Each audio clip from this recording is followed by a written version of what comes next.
eat here, where we don't go bankrupt for a medical bill, where we don't evict families who are fighting skyrocketing rents, filling these empty luxury buildings, where our siblings in Palestine can play in the streets without U.S.-funded bombs dropping on them. There is no forgetting the atrocities, the horror that we have seen over the last 450 days of parents pulling babies from under rubble, of hospitals bombed.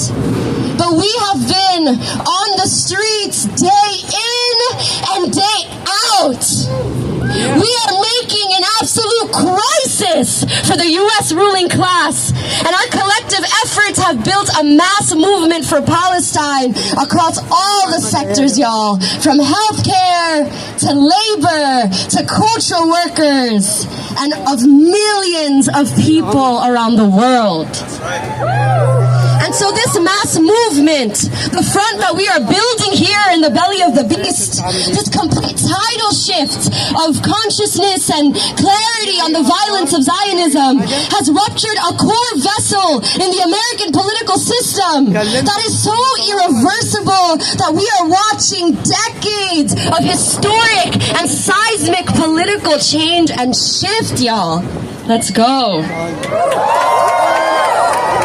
So I want to just take a second to ground us in what 2024 has looked like in movement. Some may call it a 2024 recap, but y'all, we have had some of the largest pro-Palestine marches in U.S. history. We have had a sham American election predicated on Gaza. We have had the contradictions of the ruling class two-party system revealed, and people abandoning the Democrats. We have interrupted war criminals at every event and every turn, from Eric Adams to Nancy Pelosi. We have turned universities into schools of struggle. The National Guard was called onto college universities, militarizing us. We have had thousands of us protesting Netanyahu's visit in D.C. with the police tear gassing us within seconds. But has that stopped us, y'all? Has that stopped us? This has been a historic year of mobilization. And we follow the lead of the Palestinian resistance, and I am hopeful, and I am optimistic, and I am certain that Palestine will be free.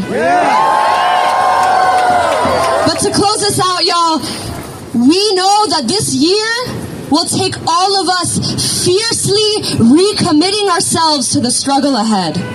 Because we are going to be facing new challenges. But we are not phased. And we are not afraid of a new administration that's simply just a face to the same system.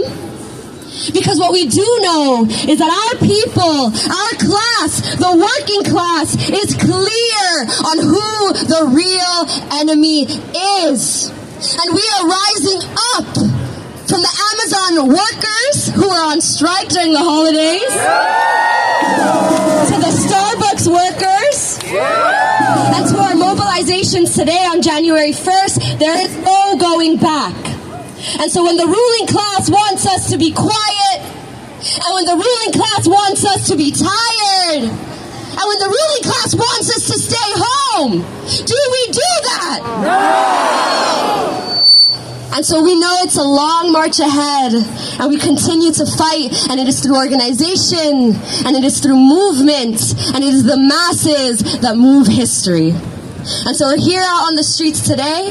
We'll be out on the streets every day, and we'll see you on January 20th, where we are fighting the billionaire agenda, making an absolute crisis for the ruling class, an absolute hell for the warmongers. Because this is what it looks like when the people come together to tell the truth. So I want you to repeat after me. We want justice, you say how? We want justice, you say how? Stop bombing Gaza now! Stop bombing Gaza now! We want justice, you say how? We want justice, you say how?